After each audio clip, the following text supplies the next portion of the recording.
The following is a presentation of the Belly Up Sports Media Network.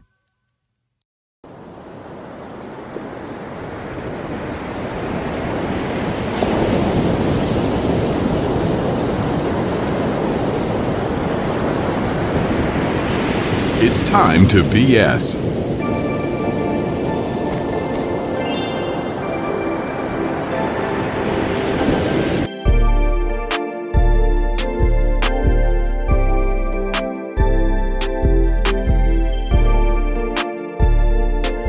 Maybe if we tell people their brain is an app, they'll use their brains more. Anyway, welcome to the Department of BS that is time to BS with your host, me, Staniel Smooth, coming to you from the beaches of Long Island, New York, and our top story of the day, Best Buy has began to remove all physical media, including CDs and DVDs, because being old sucks. Anyway, we're brought to you by DraftKings. Go to dkng.co/bellyup150 to get $200 off when you bet $5 or more on DraftKings. And go to SeatGeek.com/something. Anyway, go to SeatGeek and use the promo code BELLYUP Sports in all caps. Get $20 off your next purchase because, of course. Anyway, back to this topic.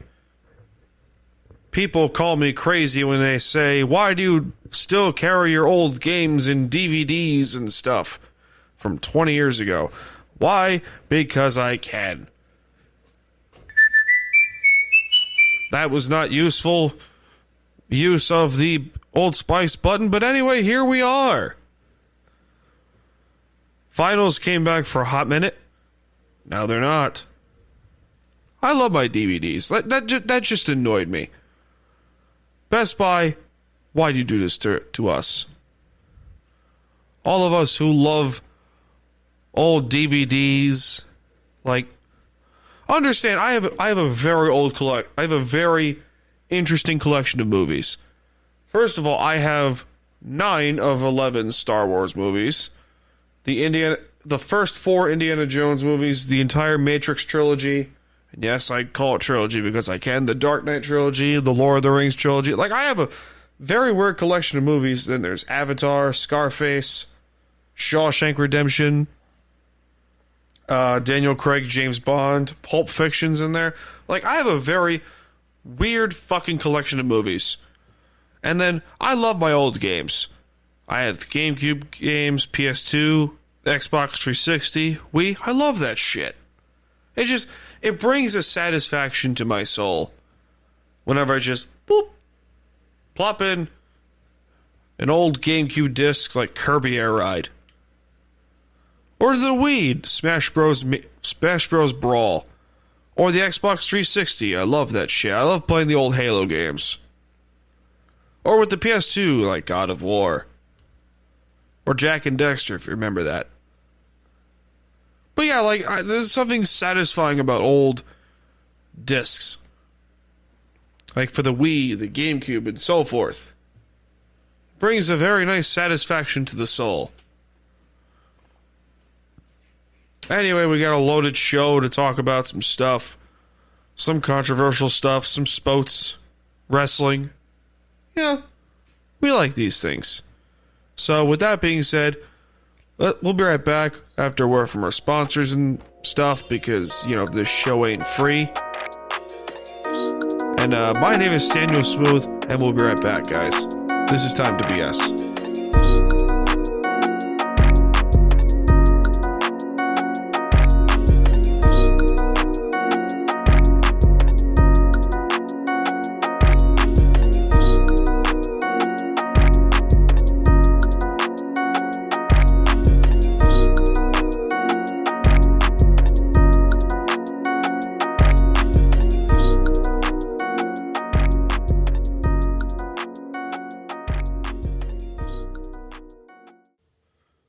Thanks to our friends over at La Terrain Watches for sponsoring Time to BS podcast.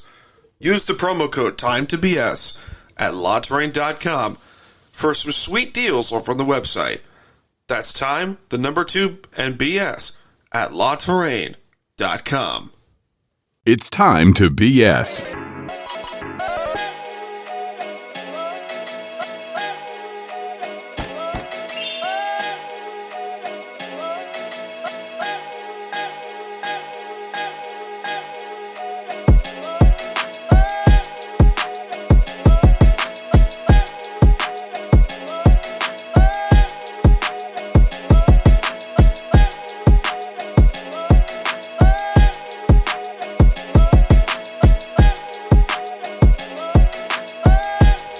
Today is January 2nd, 2024. And that feels weird to say because welcome to the fabulous new year. But on December 30th of this past year, 2023, we had an AEW pay-per-view by the name of World's End. And we had a title change of the AEW World Heavyweight Championship. Samoa Joe is the new world champion of All Elite Wrestling, defeating Maxwell Jacob Friedman, MJF, via submission. But throughout all that, in light of all that, there's a neat little storyline that happened that had a twist of an ending, because of course it did. For those who watch AEW, I mean, I don't watch AEW or wrestling on a regular basis. I follow it from time to time. But there's this devil storyline. People were throwing rumors out there that it was CM Punk before his famous debut at Survivor Series. Or WWE Return.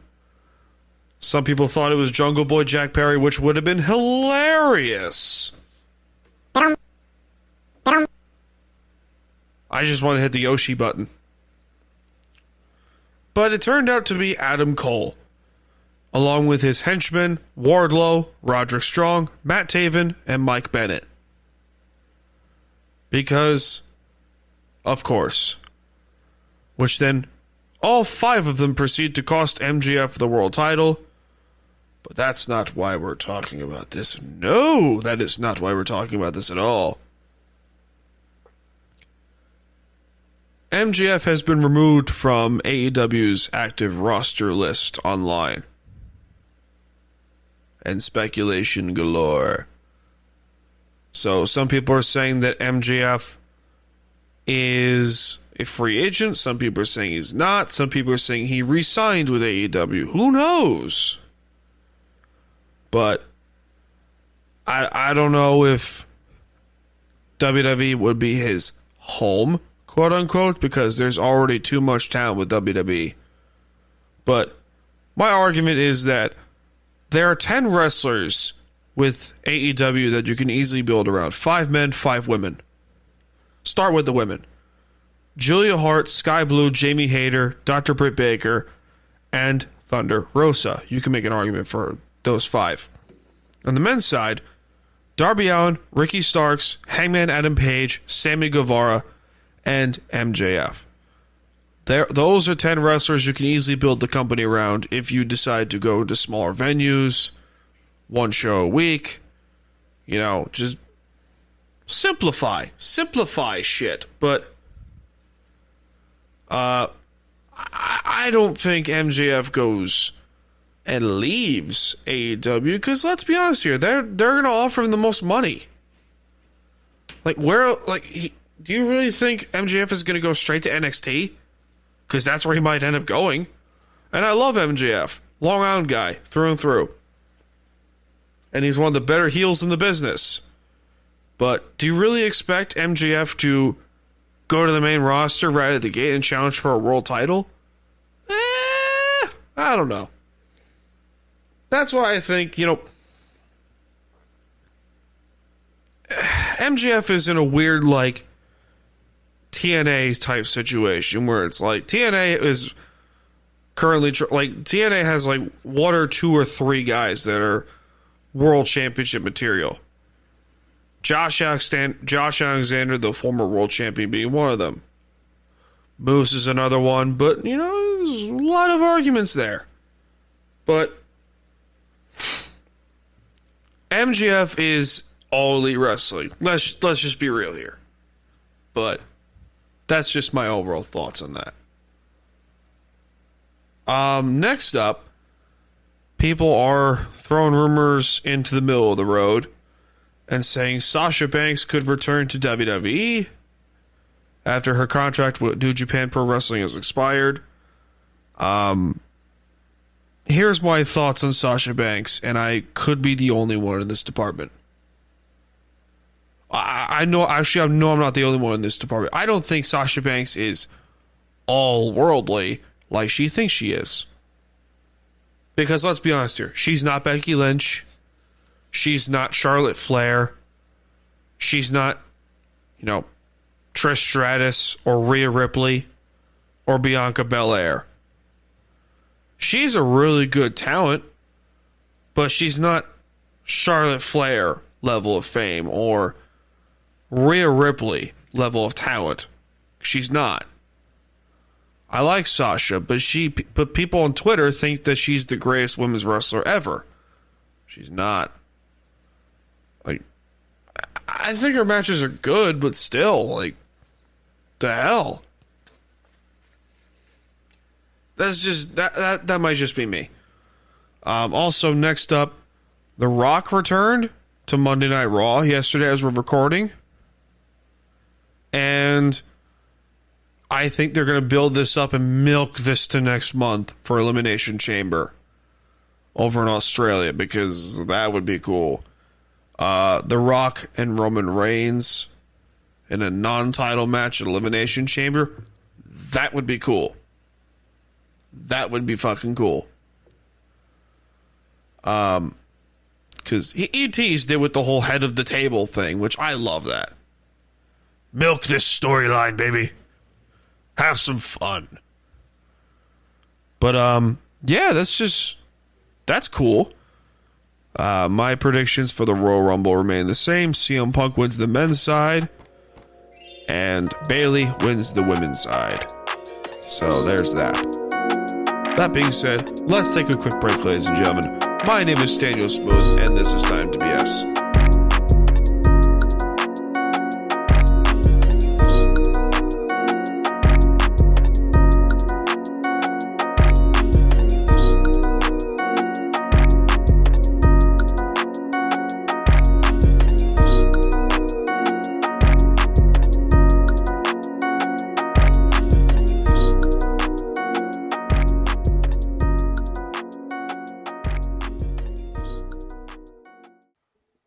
Do you guys like spicy chicken? How about chicken sandwiches? Hey guys, it's Staniel Smooth here from Time to BS. And I want to shout out our newest friends of the show at Long Island's own Hot Chicken Mama. Born from Nashville, Tennessee, and coming over to the island, these spicy chicken sandwiches will be sure to satisfy your palate with these amazing flavors and juicy taste. Just listen to this menu, shall you? Chicken and waffles with hot honey maple syrup and hot butter. A bomb chicken sandwich that says titled The Sandwich. It doesn't need no fancy ass name. And the snack wrap with a spicy hot honey ranch dressing. That sounds great. So what's holding you up? Head on down to Blue Point, New York, where Hot Chicken Mama will have your cravings taken care of. It's time to BS.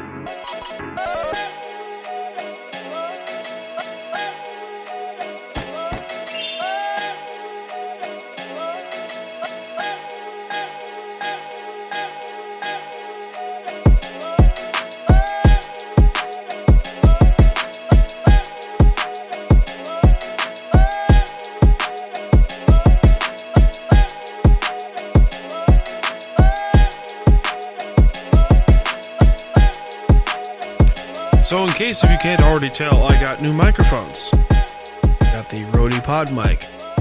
So that's fantastic. I don't know what to think of the Seahawks anymore. I just want the season to end.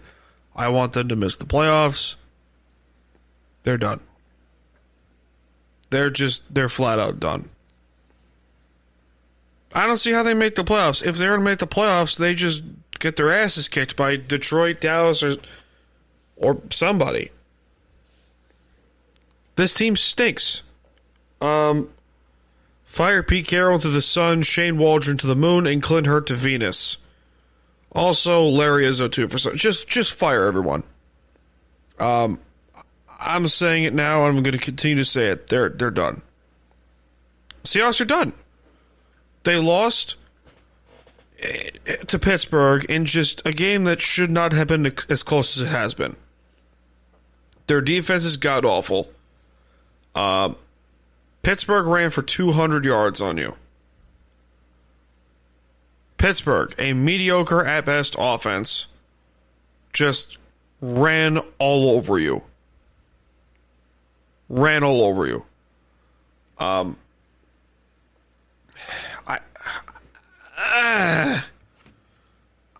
I was so close to just punching a wall. I was just so pissed on every single conceivable form. Mason Rudolph threw for almost 300 yards. The Steelers as a whole had 202 rushing yards. They had almost 500 yards of total offense. That should not happen. Just should not happen. And people want to make an argument saying, oh, well, Seattle's not bad, blah, blah, blah, blah, blah. It's like they're terrible. They're god-awful. This offense is inconsistent. The defense is inconsistent at best. And people want to continue to argue that Pete Carroll's a great coach. I'm sorry, but I've been saying it for years. This team will not get better until a change is made at head coach. Seriously, the system. People say, "Oh, the defense is still good." Like, the system is outdated. Everything Pete Carroll does is outdated to like 1992. Okay? I will argue this. Running the football does help, and that's starting to come back into the NFL. Finally. We like these things because I like running the football and stuff. But just, oh my God. What was the 5-yard touchdown run by Najee Harris? Like, he was carrying the entire defense into the end zone. The entire Seahawk defense in the end zone.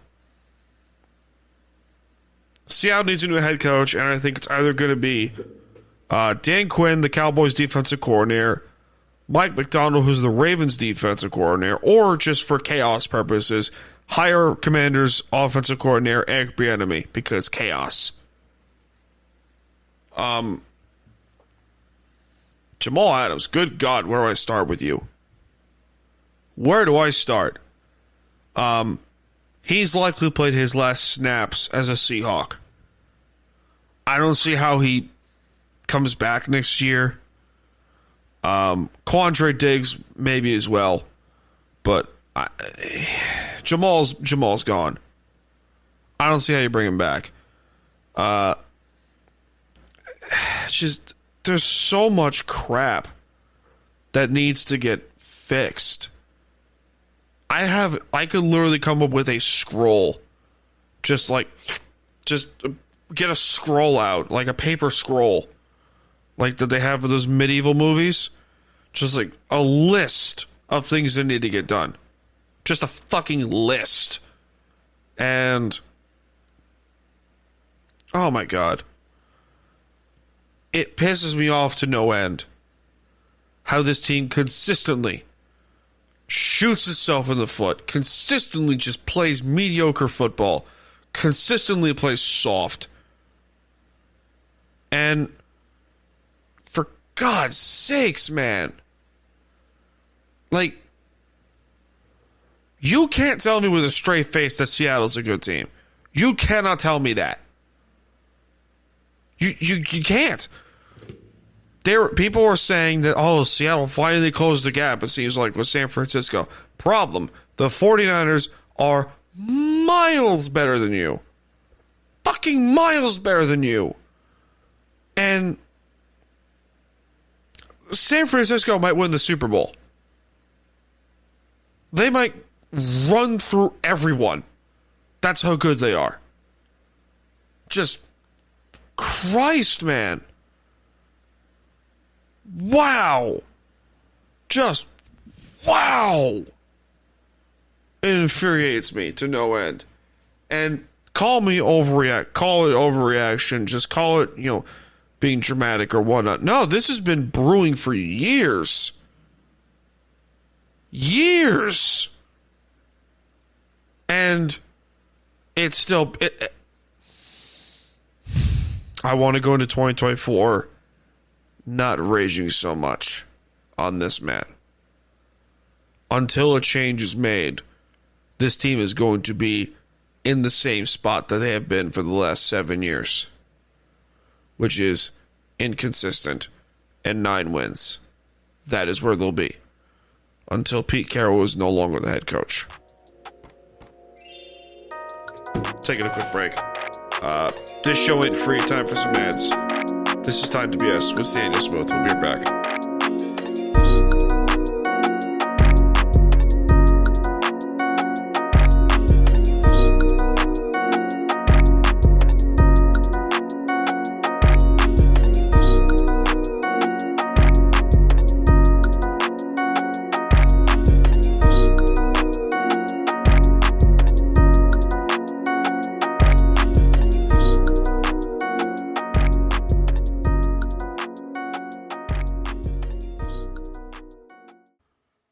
You can't look this good talking some BS without a great haircut.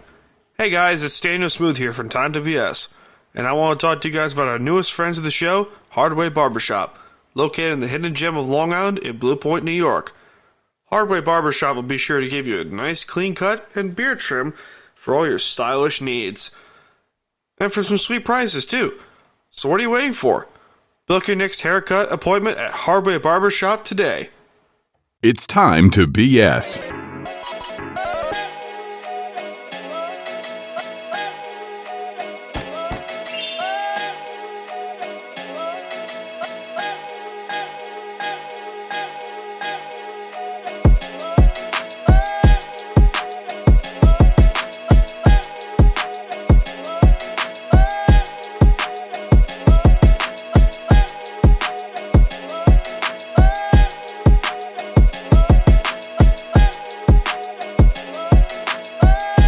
The Oklahoma City Thunder are rolling, people.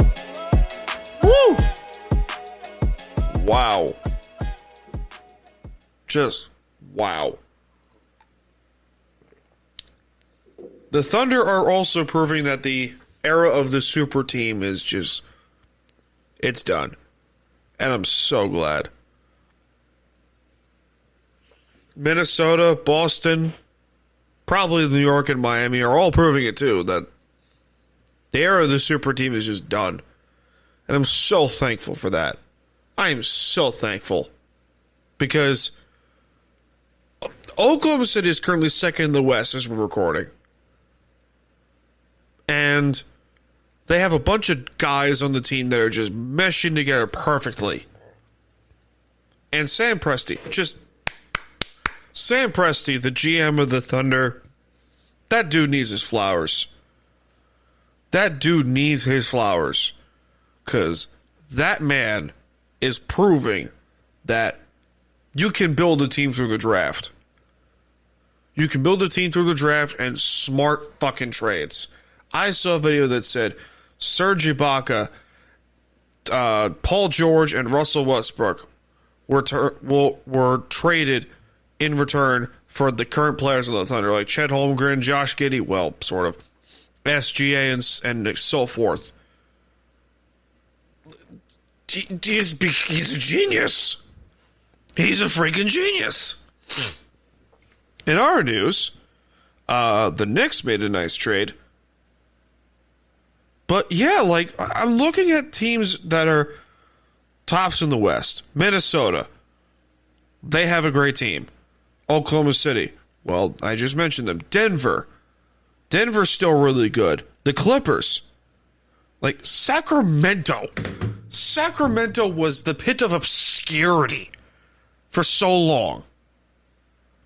And look at them now. Look at the Kings.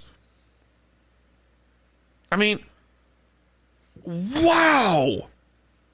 It is nice to see. You know, it's really nice to see that because teams like the Thunder, Minnesota, Boston, Miami, Milwaukee, Orlando, the fucking Magic are good. Who would have guessed? Like, what the hell? I mean, I love it. I love it when super teams are done. I love this feeling, you know? Do you guys feel the same way? Because I hope that you'd feel the same way as I do. Teams like Oklahoma City give me hope. That gives me hope for the future of the league. So that's not dominated by super teams or one player teams. You know, that gives me a lot of hope. It really, really does. Oh, it's nice.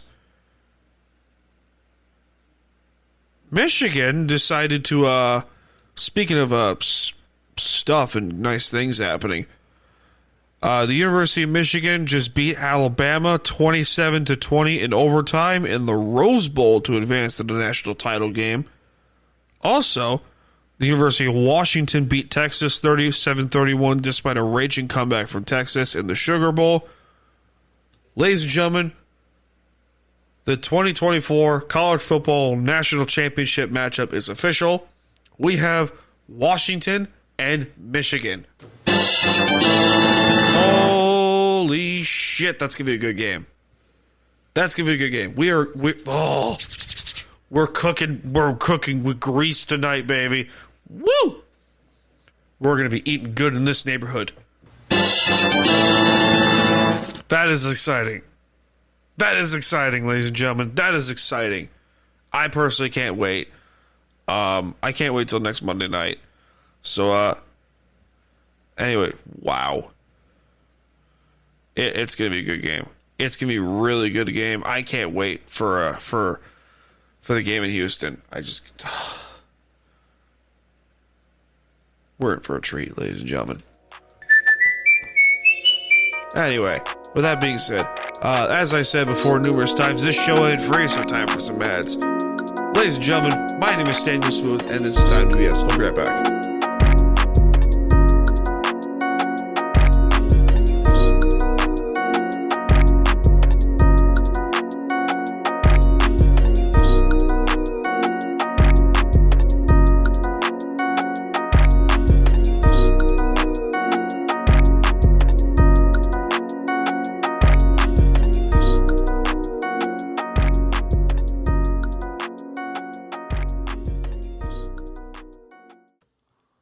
What's up, everyone? Staniel Smooth here. I want to show you guys a cool thing we're doing. This podcast is sponsored by Canada Dips, the newest lineup to the dip game, but in CBD form. The Canada Dips lineup features products made for every man's lifestyle. All tins are proudly crafted from the hills of Humboldt County in California.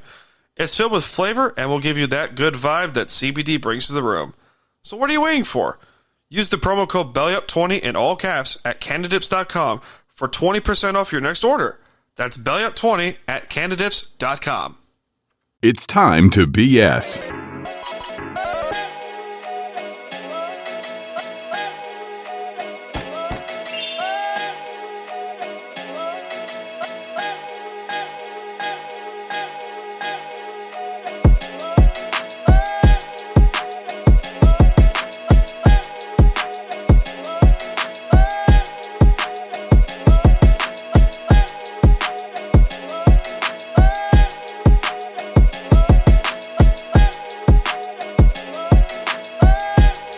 Close up shop with this topic here that I've been meaning to get to for some time. The Sound of Freedom, which was a movie that was made, I think, 5 years ago, that was pushed to get released into theaters by Mel Gibson, and you know the story. It was being, shunned upon by AMC theaters and so forth for, just fill in the blanks.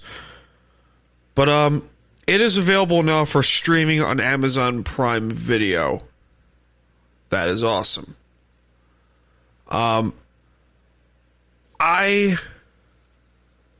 boy, this is going to get me in trouble, but it needs to be said. I don't understand why people find this movie to be so controversial, when it literally talks about something that's been going on for decades and decades and decades and decades. And it shines a light on a very, very dark problem with our world. If we're being brutally honest with ourselves, none of this shit that goes on in the movie is okay.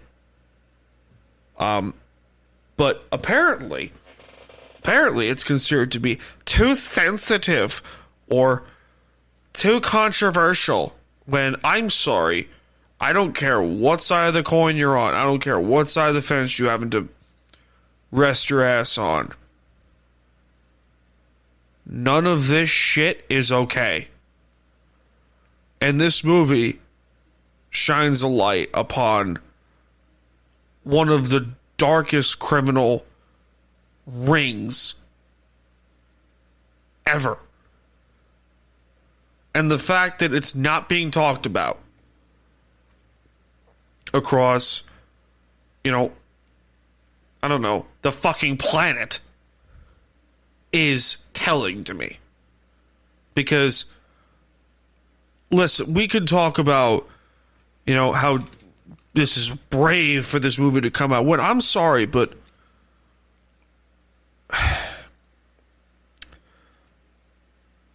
this problem that this movie talks about, I'm not going to speak of what it is. You know the movie, you know what it's about. But the fact that certain people just refuse to talk about this problem is telling to me. And you know what? Fuck it. I'm going to be the person that says it. Anyone that is defending the actions that are in this movie, y'all are fucked up. And anyone that is saying that, yeah, this movie needs to be talked about more, I applaud you. Like, because that's fucked up if you're defending the actions and the crimes in this movie. It's fucked up. Like, if I had kids, oh boy, the lengths that I would go to defend my kiddos. The lengths I would go. But I think the moral of this story is we can all learn from this movie and remind ourselves that we need to be better people. Yeah, we're not perfect. We're all pieces of shit, and that's fine. We're all pieces of shit in our own way, and that's fine. But let it be a reminder that we can be better people in 2024. I don't know. I don't understand how people can look at this movie and think it's too sensitive. I'm like, this is a real life issue. This is a real life issue going on. And the fact that you're practically defending the people committing these crimes is a problem. That's fucked up, dog. Just throwing it out there. That being said, ladies and gentlemen, thank you for tuning in to episode 201 of Time to PS with Staniel Smooth. I'm your host, the great, powerful Staniel Smooth. Be sure to like, follow, subscribe to the show. Be sure to follow the show's social media pages on Twitter, Instagram, and Threads at Time to BS Podcast, and follow me at Staniel Smooth on Twitter, Instagram, and Threads. As per usual, I'm coming to you from the lovely beaches of Long Island, New York. My name is Staniel Smooth, and I will be sure to see you all in this life, and most certainly the next one. Have a good one, guys.